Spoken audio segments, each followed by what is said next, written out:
Good morning. It's Dr. Bill Williams on the Influencer Podcast. We're coming to you live from Atlanta, Georgia. It's Wednesday, hump day during the week, and here we are. We're going to bring you something of a dental show today. Howard Kaufman, the co-founder and CEO of ORL, deals in dental business. Howard, why don't you tell people what ORL does, and we'll get into your story by you explaining ORL. Absolutely. And good morning, Dr. Bill, and thank you again for the invite. ORL, we're a natural and organic oral care company. We're based in Scottsdale, Arizona, and our product line features a line of toothpaste, mouthwash, breath sprays for adults and for kids, and really everything that we've painstakingly formulated does not include anything harmful. So we've gone through the best we can the entire marketplace and identified all the harmful ingredients that do exist out there and made the commitment to not include any of those harmful ingredients.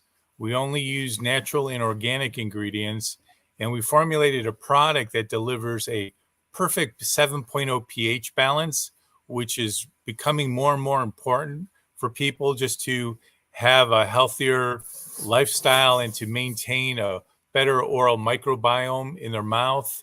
And it really reduces all the bad bacteria. It'll freshen your breath.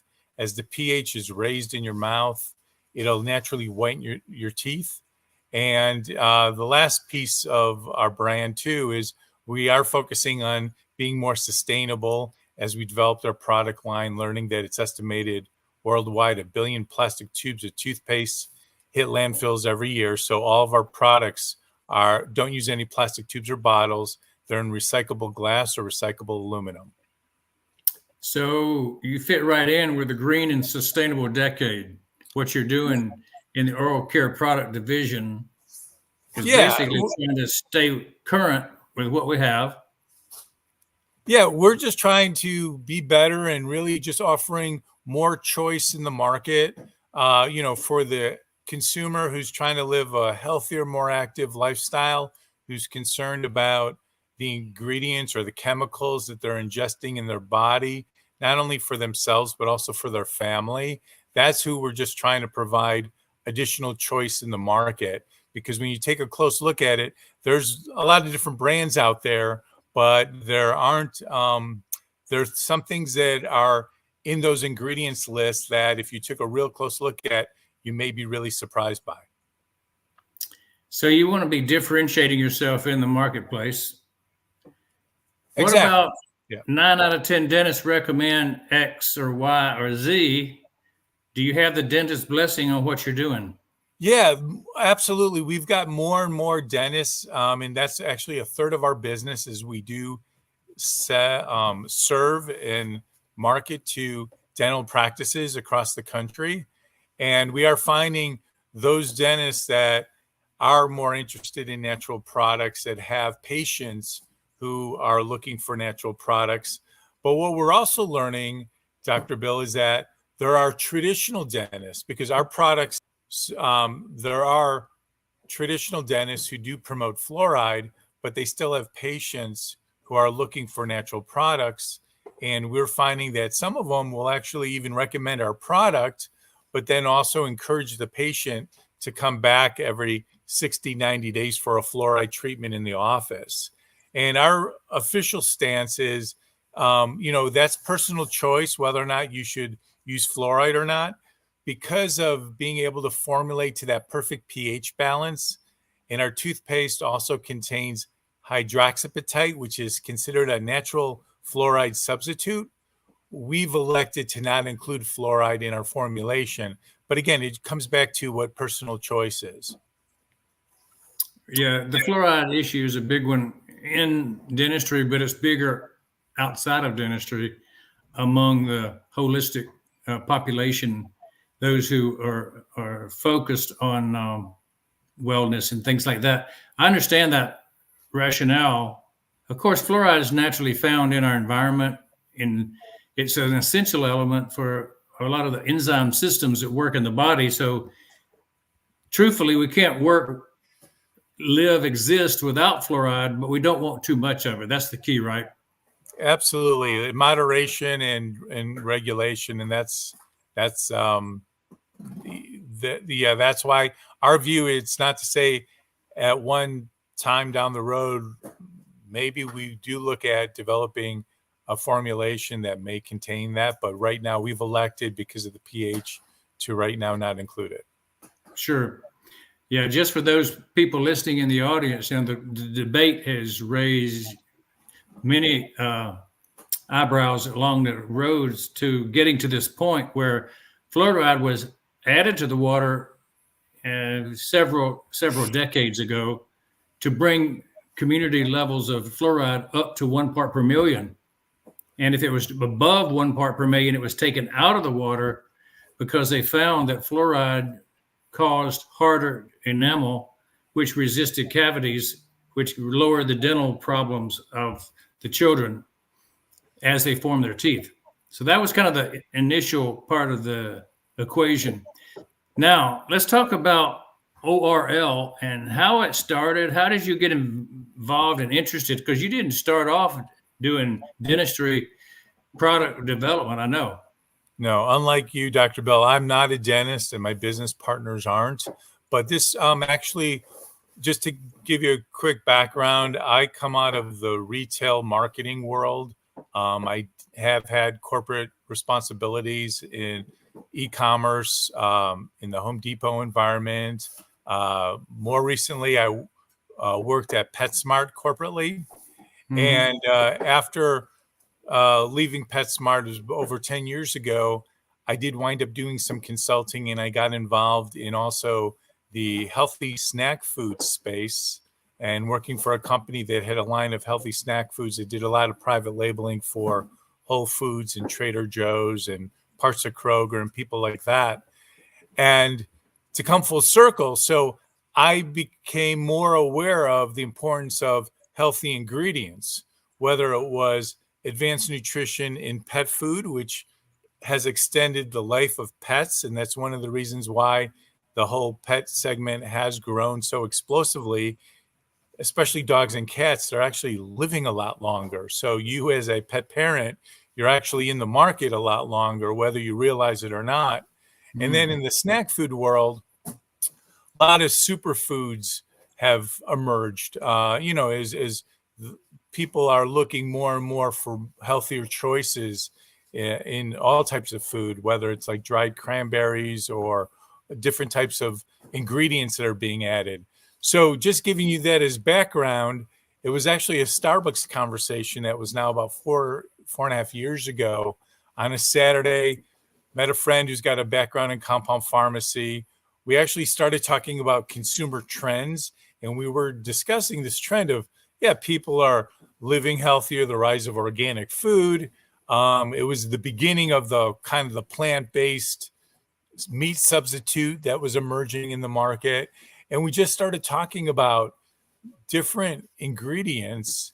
And he basically made the comment and said, hey, have you ever looked at toothpaste and all the harmful ingredients? And I basically responded, no, I never even thought about it, to be candid with you.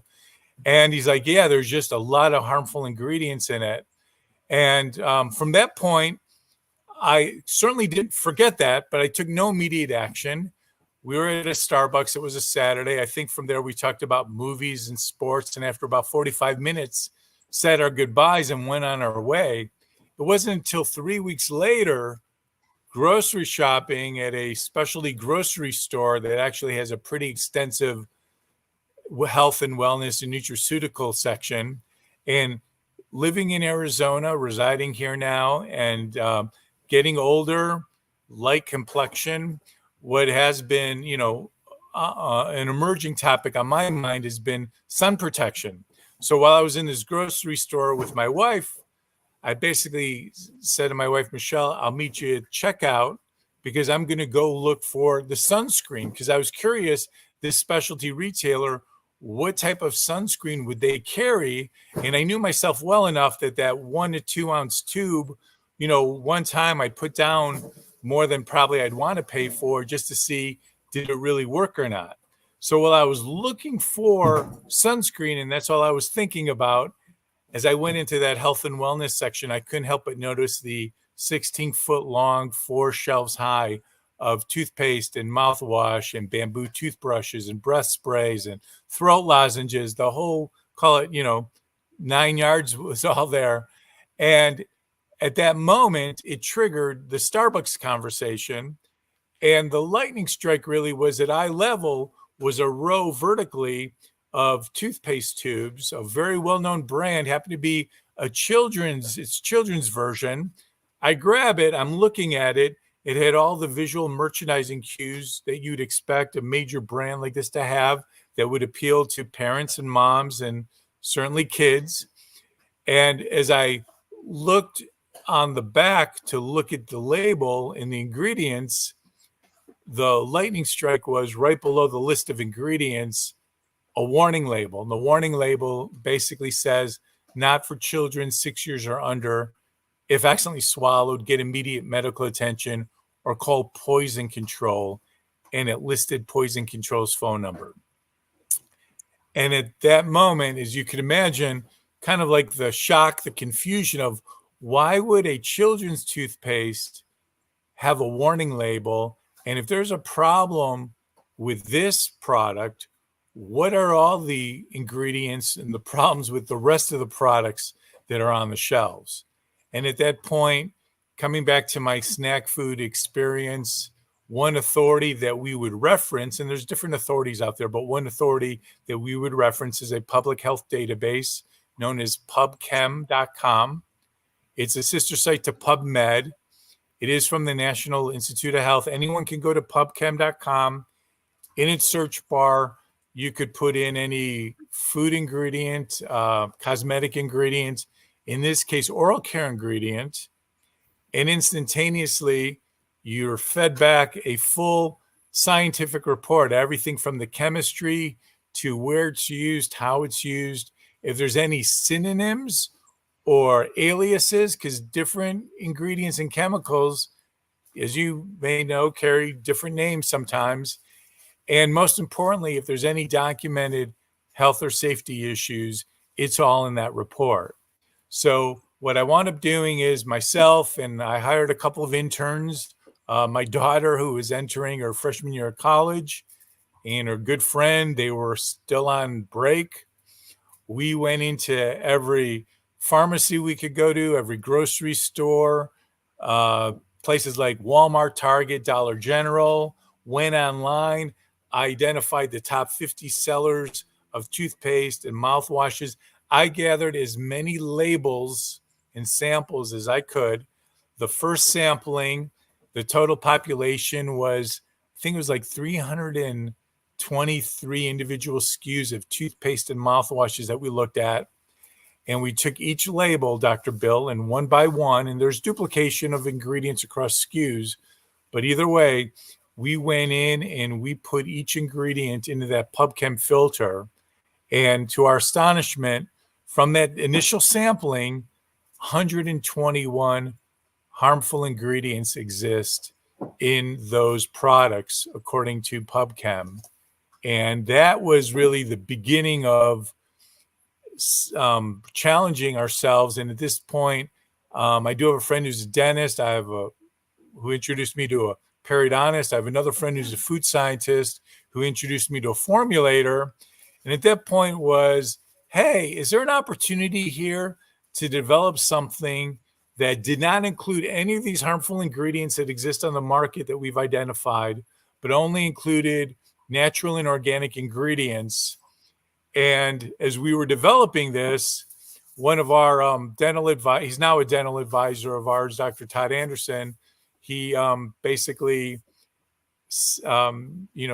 mentioned about the importance of pH balance and challenged ourselves to say, hey, if we could figure out a way to have a product, and he shared with us information that the average person, if the pH in your mouth falls below a 5.2, which most of us, it happens quite often every day, whether it's our diets with coffee, tea, sports nutrition, drinks, even healthy foods like blueberries, strawberries are very acidic, that low pH increases the environment that the bad bacteria, the Streptococcus mutans, can start harvesting in your mouth. The concept was, by having a higher pH, could you elevate the pH in someone's mouth to a point where it minimizes the chance that the bad bacteria would start harvesting, and it would push it more towards that perfect or that neutral pH of 7.0, which would put you in a state of remineralization.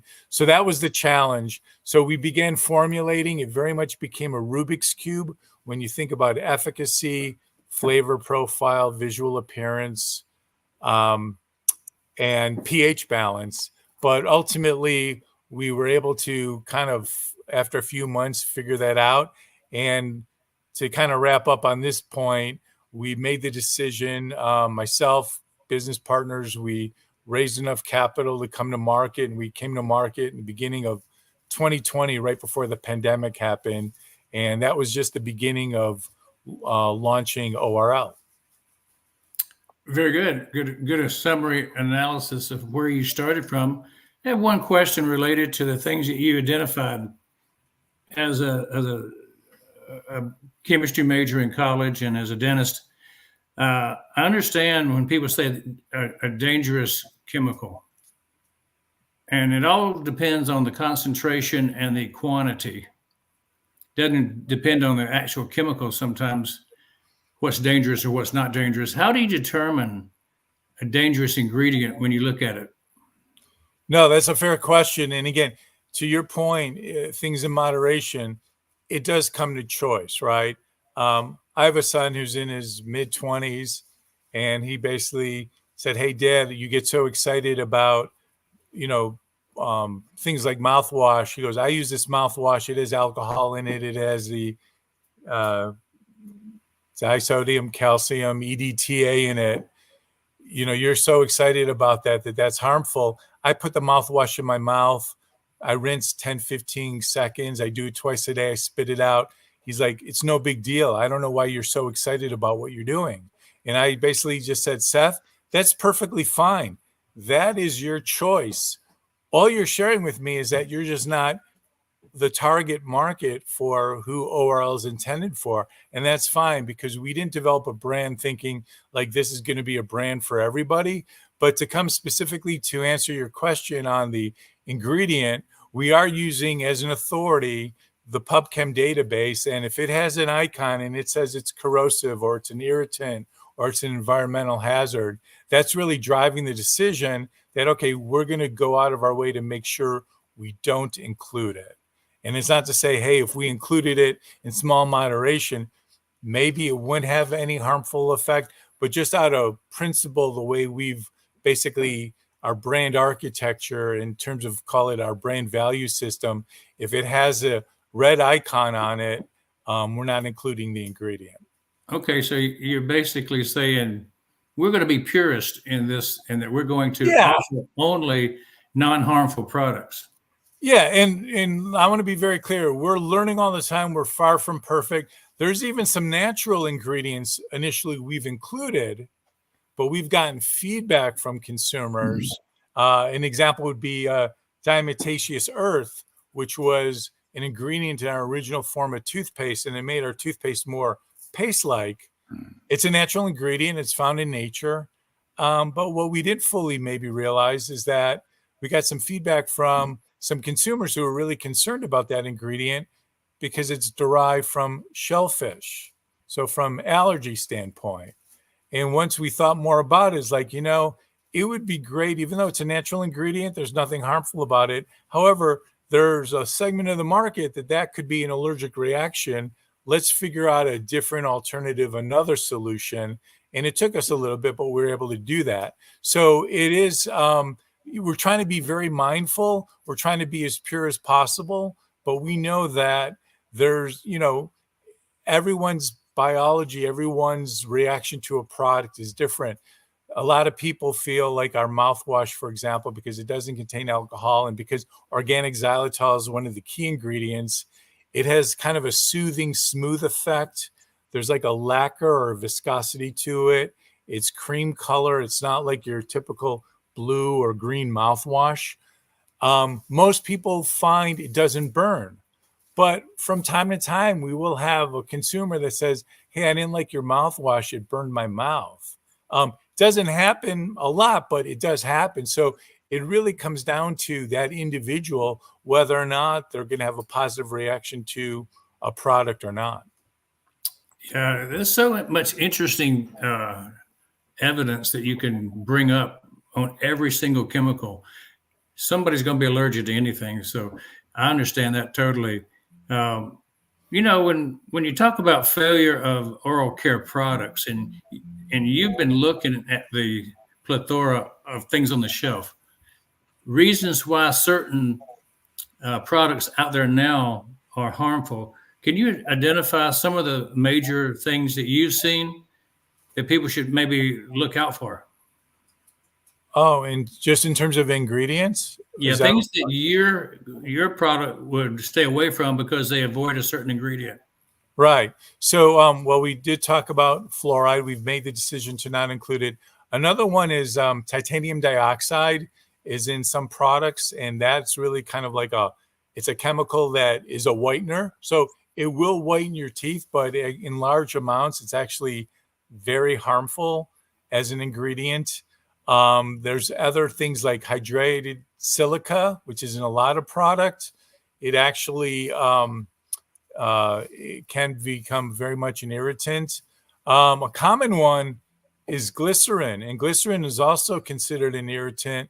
And some people don't realize not all glycerin, but there's a quantity of glycerin that's actually derived from pork. And people who maybe have more restrictive diets may not realize that that's ingredient is riding along in their toothpaste. Alcohol, certainly our mouthwash is absent of that. So those are a couple of key examples of some of the ingredients that we are staying away from. Yeah, and even some of the ones that are health food or healthcare related could draw a little bit of a sting, like cinnamon oil. Yes. Things that irritate some people, other people love the taste. Absolutely. Do you deal in any of the essential oils in your products? Do you think some of those are part of the process of, yes, this is a good thing to put in? Yeah, because they all have a benefit, whether being antifungal, antibacterial, helping with reducing irritation. But we know, again, when you are developing any product, as you're alluding to, with multiple ingredients and multiple things mixing together, it's not, unfortunately, there's going to be some people that just don't have a great reaction to it. And the best we can do is, quite frankly, Dr. Bill, is we just stand by our product with an unconditional guarantee. If you happen to try our product and you purchased our product, and if by chance you don't like the product for any reason, we just automatically will refund that purchase. It doesn't happen a lot, but we will stand behind our product, and we won't even want the product back. We'll just say, hey, it was a bad experience. We believe you're telling us that it's not working for you or you don't like it. We're sorry about that. Let's at least make you whole with the purchase out of your pocket. Now, you and I talked earlier, and you mentioned some sales volumes. You talked about some distribution channels. You talked about things that have happened that are successful, and I was pretty impressed with all that. I've heard about Tom's. I've heard about Closest. I've heard about a lot of different options in the healthier types of oral care products since I've been around 50 years watching the oral healthcare market develop from where it was just Pepsodent and Colgate and Ipana. And now we've got everything, Ultra Bright and 16 different concoctions of Crest and 16 different concoctions of Colgate. Whiteners, brighteners, breath fresheners, tartar removers, all that. So what do you do that makes you successful to penetrate the market and talk about how you are growing. Yeah, no, I appreciate the question, Dr. Bill. Yeah, it's a very competitive marketplace. There's a lot of choice. And certainly we don't have the budgets as some of the competition that you just mentioned in terms of, our international brands with significant resources. But we're big believers, and it's kind of one of the early lessons I learned from a career mentor. Just this notion of, the glass is either half empty, half full. We've talked about that, but it's also the rally cry, will win with what you've got, right? So it's like, yeah, you could focus and I can focus and say, here's what we don't have, but what do we have? And what I know what we do have is a product that at least people who try it seem to like. Not everybody, but there's a good percentage. If you try our product, there's a good opportunity you're going to buy it again, which is really a good sign. But it's so from that standpoint, we're just trying to provide a great consumer experience, right? So in terms of our service, in terms of our follow-up, in terms of our personalization, we're really just trying to be very responsive when we get an order. We do our best to ship it out as soon as we can. If a customer contacts us, whether it's a phone call or an email, that we're immediately responding to it. And we're really just trying to have that customer interaction, that customer walk away and say, hey, wow, that was a really good experience, or I feel really good about that company that I knew nothing about or I know nothing about. And, it's kind of like that's what we can win with. We don't have a big customer service center. It's not offshore. It's a lot of times is I'm actually, getting involved with that call at this point. So it's those type of things. It's the little things. It's, with our internet orders, handwritten notes, it's personalized emails and videos that will be sent out, really just trying to have that experience different from any other type of oral care brand, or really almost any other type of personal care brand that you as a consumer may be engaged with. So that's one of the things that we're really trying to focus on, is winning with what we have. Gotcha. Howard, what is your company motto at ORL? Company motto. It's really just natural and organic oral care, just for the to live a healthier and more active lifestyle. For the discerning patient. Yes. Yeah. Why would somebody buy from you in a nutshell? If they're trying to basically be more health conscious and for themselves and their family, and at least give us a chance to see if they are happy with the results. Your ideal client, are they any particular demographic or type? No, we're learning. So, I mean, initially, I can tell you from an avatar standpoint, Dr. Bill, we designed this with an avatar of like the yoga mom, right? The soccer mom, the person going into a place like Whole Foods and is putting things in her shopping cart, and everything she's putting in, she's looking at the ingredients list to make sure it's healthy, just not for her, but also her family. That's definitely a key market, and we continue to serve that. However, we are finding other segments of the market that also we appeal to. There's this kind of first on the block person that wants to kind of be maybe a little bit ahead of a trend. And now we're finding, very interestingly, other segments that's trending a little bit younger. Think more of like that TikTok, if I can say stereotype, but they're really concerned about the planet and about what the future is going to hold, and about what call it big pharma is doing to the food chain and to products that are being put on the market. And we're finding that there's actually a segment there. But we've got other, target segments, people with celiac disease, because we're gluten-free, people that are trying to live a more organic lifestyle. There's, people with natural living is another key segment for us. So, but we're learning all the time that there's just other parts of the marketplace that maybe initially we weren't thinking about, but that are now discovering the product. And we're finding that, hey, there's some opportunity to further, call it, cement that relationship. Howard, I got to ask you, are you bug free? I'm sorry? Are you bug free? Bug free. You know, they're talking about putting bugs in our food now, feeding us with larvae and insects. Yeah, no, yeah, it's bug free. Yes. And our ingredients are non-GMO. Yes. Thank goodness. I don't want bugs in my food. I thought you said bug, but I just wanted to make sure I heard that correctly. Yeah. It just came to me like, okay, no crickets in the toothpaste. No crickets, and it's sourced and manufactured in the U.S. Hey, I like that. What about your ideal client? Are you B2B, or you B2C, or are you both? We are both.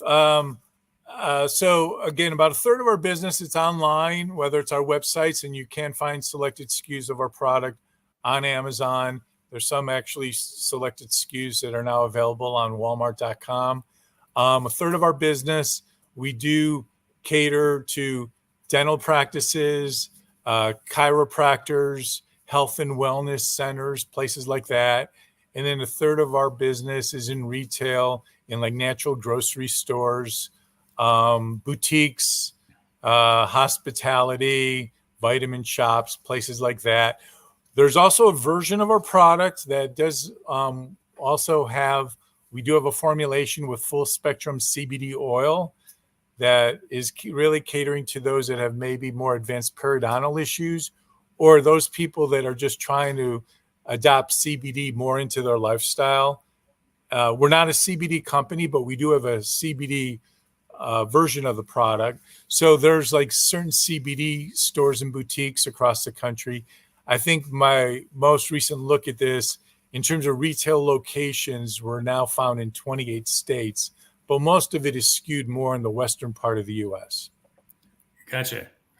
So, well-defined products. You've got mouthwash, you've got toothpaste. What else? We also have a pocket breath spray, which allows you to kind of keep the pH going throughout the day between brushings to keep your mouth moist and your breath fresh. Clearly, it became popular too when we all were wearing masks. So that's a product that we do offer. And then we more recently have introduced a travel set where we've got a 1 ounce glass bottle of toothpaste and a mouthwash concentrate. So when you are traveling, they are TSA size approved. And the product will last at least 21 days of travel. So when you're on the go and you're out there traveling, you can also make sure that you've got the best you can find in oral care products with you. I like that idea. Hey, I have a question about xylitol. You did say you have xylitol in your products?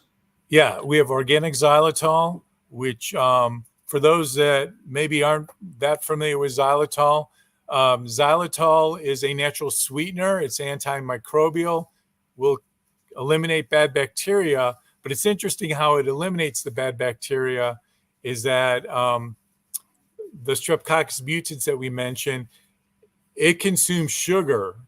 That's the bad bacteria. And really the byproduct of that consumption of sugar is what we know as plaque. When that bad bacteria encounters a molecule of xylitol, molecularly, it looks like sugar, but it's not. And what happens is that bad bacteria will exert all of its energy trying to consume this xylitol that it can't, and it'll actually starve itself and die off. So that's how xylitol eliminates and kills bacteria. It actually does it in a passive way, but that is a key ingredient in our mouthwash, in our toothpaste, and in our breath spray. Yeah, that was a point I wanted to get across to the audience is they're listening.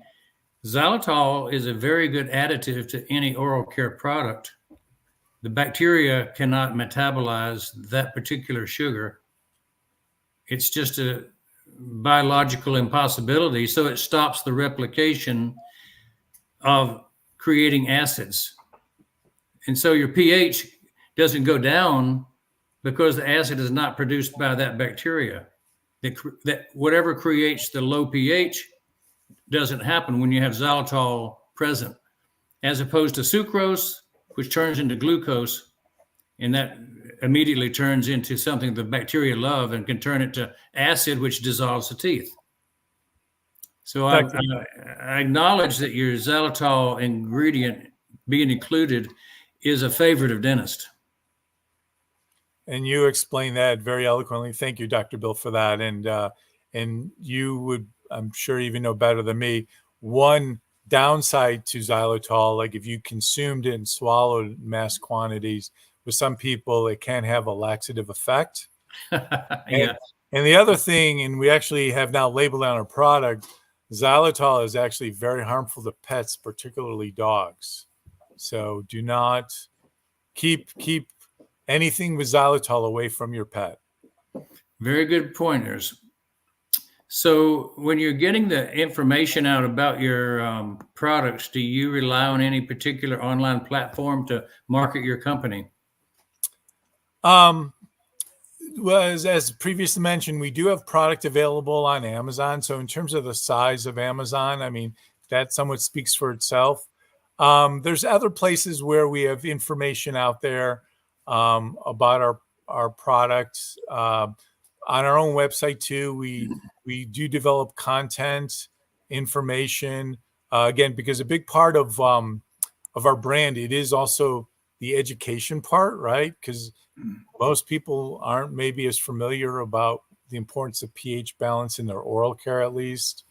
And on our website, with all the findings, and as we continue to research the brands out there and the ingredients, we actually have published that information, and we link all of those harmful ingredients directly to the PubCam database. So you as the consumer, if you're interested to look up and why is sodium lauryl sulfate a harmful ingredient, it's all listed on the website and it's linked directly to that report, so you can see for yourself if that's something you're interested in. Excellent. Well, thank you for sharing that. When you have people that are clients, you want them to become advocates. So how do you turn people into the brand ambassador for ORL? Great question. What I'm learning, every person that's really become, I'll call it a brand fan of our company, has like a different story. Like one is a health and fitness guru in Wisconsin. There's a number of dental hygienists who've discovered our products and are out there advocating. There's influencers online, whether it's, Instagram or TikTok or Facebook. So it's something that we haven't like formalized, call it systematized, but it has really been like one conversation at a time and engaging with that ambassador and really kind of getting to know what's important to them, and then what's important that they feel to, call it their following or their tribe. And if we feel there's a fit, we're more than happy to collaborate and partner. But it is what I'm learning, at least right now for where we are at our stage, it is not a one size fit all strategy. It's more of a one conversation at a time to better understand it. Yeah, I'm taking some classes now, or even at this late stage in my life. Never stop learning. And I'm doing sales training right now. And one of the comments that came up was, people don't buy unless they know, like, and trust you. And that was the question of the day. The sales trainer was saying, which is more important, to be known, liked, or trusted? Most people might think trust, because that's when the sale happens. But if they don't know you, they can't even begin to like you or trust you. And Dr. Bill, go ahead. And if they don't like you, they're not going to buy from you. So the most important is to be known. So your first job in any new company, new product, is to be known, to get the word out. And then if they like you, they like your product, then you might get a sale. You might get a repeat sale. And of course, trust kind of comes from the due diligence you're doing to find the right product that's safe and sound, and that's going to build trust. That'll come from knowledge.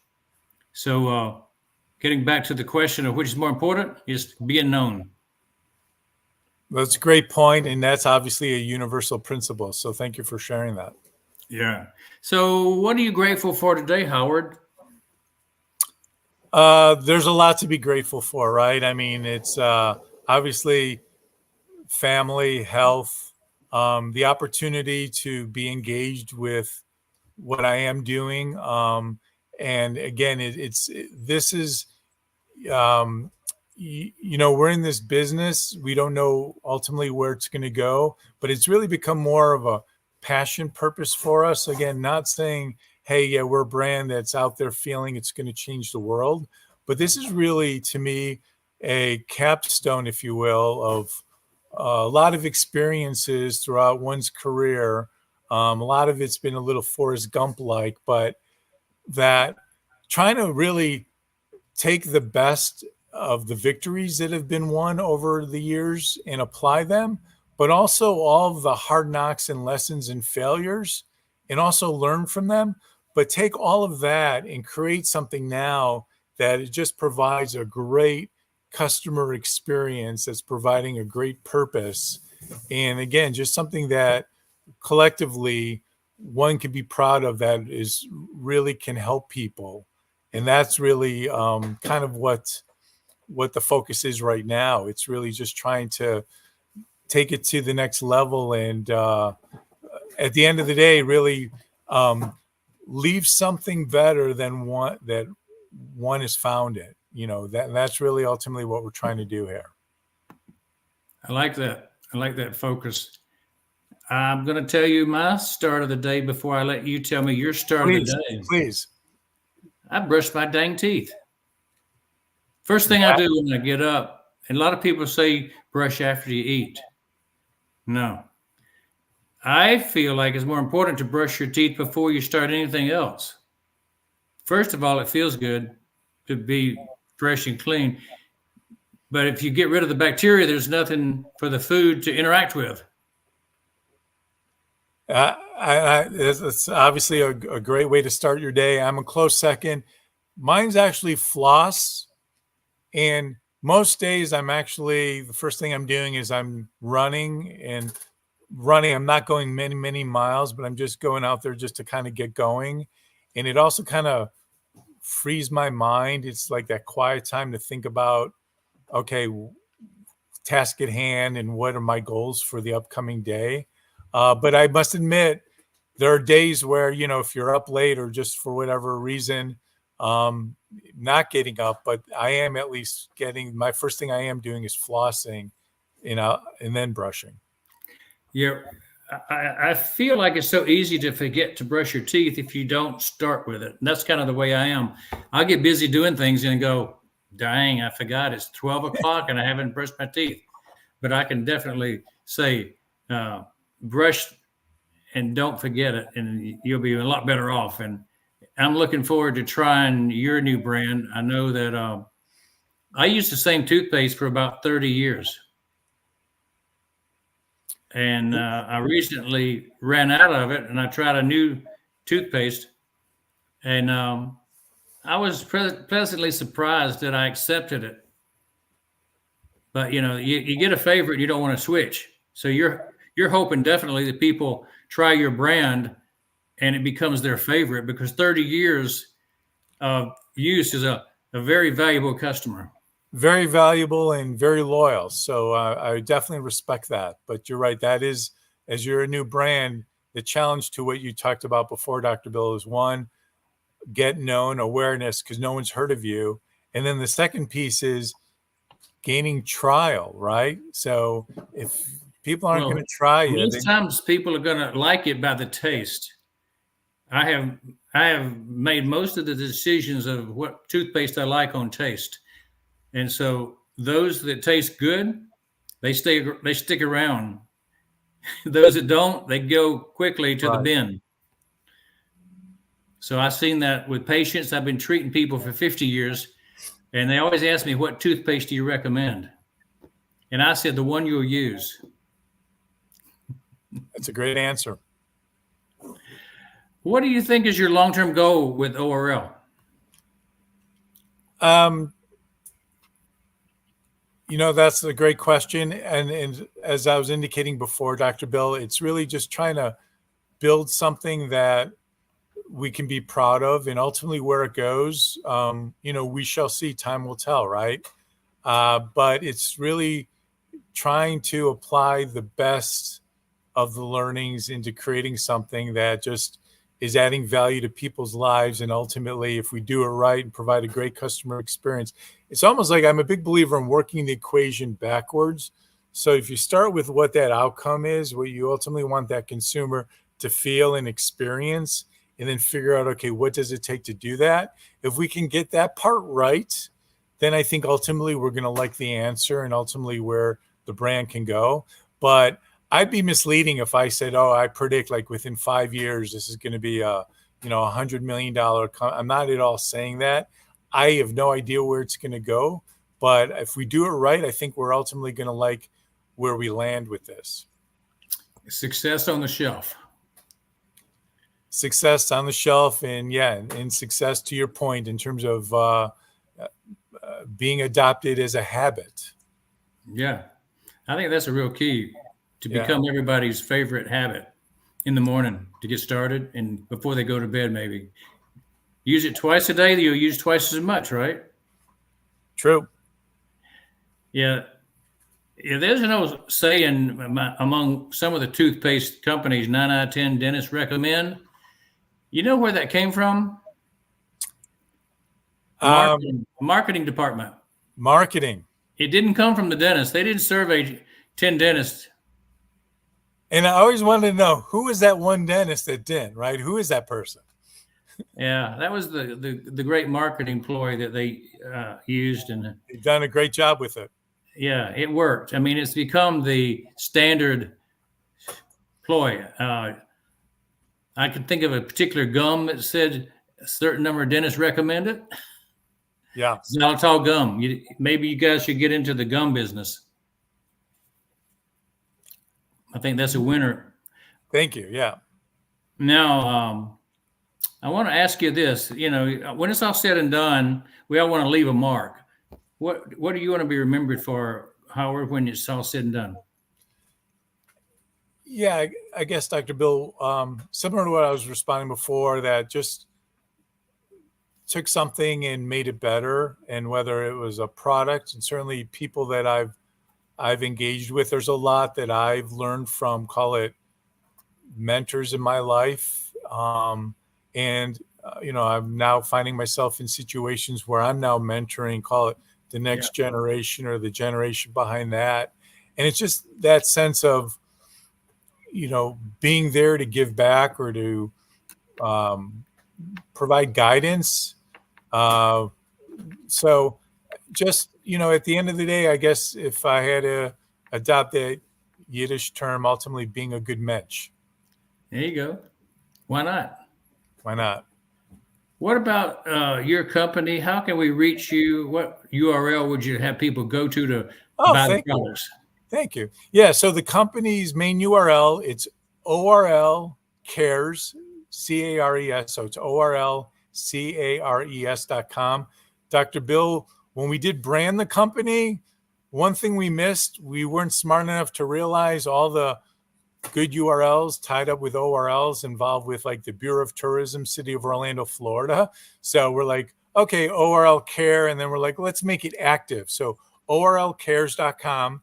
And then I can be reached. My email is howard@orllabs.com. And on LinkedIn, I'm certainly on LinkedIn and happy to connect and engage. And if any questions, suggestions, I look forward to that. Excellent. We hope everybody will check it out. And everybody listening, go to orlcares.com, order some toothpaste, try it out. It may be the thing that you latch on to for the next 30 years. You never know. You never know. What would you say about your experience walking on the fire across the dental landscape with a dentist today on very, Influencer podcast. very engaging and definitely a natural flow. And I appreciate the opportunity. Yeah, it's not very often I've had a dental topic on the Influencer podcast. So it's been refreshing to me to talk about something I actually know something about. I'm usually talking to marketers about artificial intelligence and CRMs and things like that. Right. This is up your power alley. Yep. Yeah. I want to give you a chance to talk to the audience directly. I'll move myself from the screen, let you talk directly to the folks, and I'll come back when you're done. Okay. Well, again, I just want to thank the opportunity for to share about the ORL story, and just at a time where I know people are becoming more and more concerned just about living healthier, and at the end of the day, being healthier and happier for you and your family. So thanks for listening. And if there's further exploration, absolutely. And I look forward to further connecting. So thanks again, Dr. Bill. All right. Thank you, Howard. That was wonderful connection point. That was good that we found you on LinkedIn. Where your buddies come from. Make a connection. So you guys out there listening to this, you can connect to me on my QR code here. And this QR code goes to my digital business card. If you want to know more about what we're doing, connect with me there. It'll actually take you to the Influencer Podcast information bank. We've got 150 something different podcasts that we've done. Some are dental, about 2 or 3 have been dental related. And we enjoy talking about people in our profession quite a bit, of course. But what we do is talk about mostly AI technology. We talk about IT business. We talk about software products. And one of the software products I like to give away, and it's important that you give away stuff if you want to be successful as a new company, is to have something that's free that explains what you do or that people can use to try it out. And one of the things that we give away, Howard, is the OTrim. It's a URL shortener. It's a custom URL creator. It's a QR code creator and a tracking device for whoever opens your trimmed URL. So all these are given away free. And if you want to go and get one, you can use it at otrim.co/my name, Dr. Bill W. And those are the things that we are always wanting to share with the world, what we're doing in AI technology. We got a lot more than that, but that's the one I wanted to leave with you today. If you haven't been there, go in and get your free access. And once you have access, you can use all the free products and the free trials of everything we have. So this is Dr. Bill Williams on the Influencer Podcast. It's good to see you all around the world, and we'll be back with more in the future with the Influencer Podcast. Thank you.